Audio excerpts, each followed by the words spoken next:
గిరిజనులకు 100% ఉద్యోగాలు సీఎంకు ఆదివాసీ నేతల విన్నపం. మారేడుమిల్లిలో ఘనంగా జరిగిన ఆదివాసీ దినోత్సవం వేడుకల్లో గిరిజన నేతలు కీలక డిమాండ్లు చేశారు. పాడేరుకు రానున్న ముఖ్యమంత్రి చంద్రబాబు నాయుడు గిరిజన ప్రాంతాల్లో 100% ఉద్యోగాలు గిరిజనులకే దక్కేలా ప్రత్యేకమైన జీవో విడుదల చేయాలని వారు కోరారు. గిరిజన హక్కులను పటిష్టంగా అమలు చేయాలని కూడా వారు శుక్రవారం డిమాండ్ చేశారు. ఆంధ్రప్రదేశ్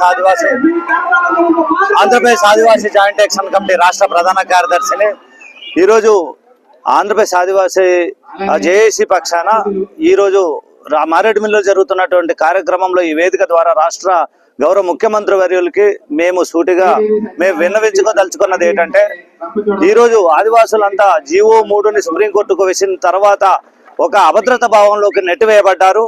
కాబట్టి ఏదైతే స్వర్గీయ ఎన్టీ రామారావు గారి కలల నుండి పుట్టినటువంటి ఒక జీవో నెంబర్ 275 నుండి జీవో నెంబర్ 3 రూపాంతరం చెందింది. తర్వాత ఇప్పుడు ఈ జీవోని సుప్రీంకోర్టు కొన్ని వివిధ కారణాల ప్రభుత్వం గతంలో చేసిన టెక్నికల్ రీజన్స్ చూపించి కొట్టివేయడం జరిగింది. మా పట్ల ఆదివాసుల పక్షపాతిగా ఉన్నటువంటి రాష్ట్ర ముఖ్యమంత్రి వర్యులు ఈ అన్ని 29 జీవోలన్నింటినీ ఏకీకృతం చేస్తూ రాజ్యాంగంలోనే 5(2) ప్రకారంగా చట్టం చేయాలని ప్రభుత్వానికి ఇప్పటికే మేము వారి కార్యదర్శి ద్వారా ముఖ్యమంత్రి గారికి తెలియజేసి ఉన్నాం.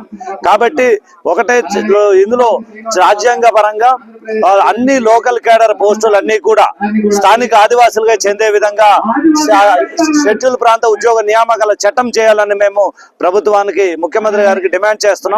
ఎందుకంటే ఇప్పటికే ఉన్నటువంటి జీవోలన్నీ కూడా ఆ జీవో రద్దు కారణంగా ఒక అభద్రతలోకి పోవడం వల్ల చాలా తీవ్రమైనటువంటి నష్టం జరుగుతూ ఉంది. ఆదివాసులకు షెడ్యూల్ ప్రాంతంలో రాజకీయ రిజర్వేషన్స్ ఉన్నాయి, భూ రిజర్వేషన్స్ కూడా ఉన్నాయి. అలాంటప్పుడు ఉద్యోగ నియామకాలు ఉద్యోగ రిజర్వేషన్ ఏ రకంగా రాజ్యాంగ వ్యతిరేకం అవుతుందని మేము గౌరవ ముఖ్యమంత్రి వారికి ప్రశ్నించదలుచుకున్నాం. కాబట్టి ఉద్యోగ రిజర్వేషన్ ని కూడా స్థానిక పోస్టులన్నీ కూడా స్థానిక లోకల్ గేటర్ పోస్టులన్నీ కూడా ఆదివాసులకు చెందే విధంగా షెడ్యూల్ ప్రాంత ఉద్యోగ నియామకాల చట్టం చేయాలని మేము, అంతేకాకుండా 50% ఏవైతే జోనల్ థియేటర్ పోస్టులు ఉన్నాయో అవన్నీ కూడా స్థానిక ఆదివాసులకు చెందే విధంగా ఒక సమగ్రమైనటువంటి చట్టం చేయాలని మేము గౌరవ ముఖ్యమంత్రి వాళ్ళకి ప్రభుత్వానికి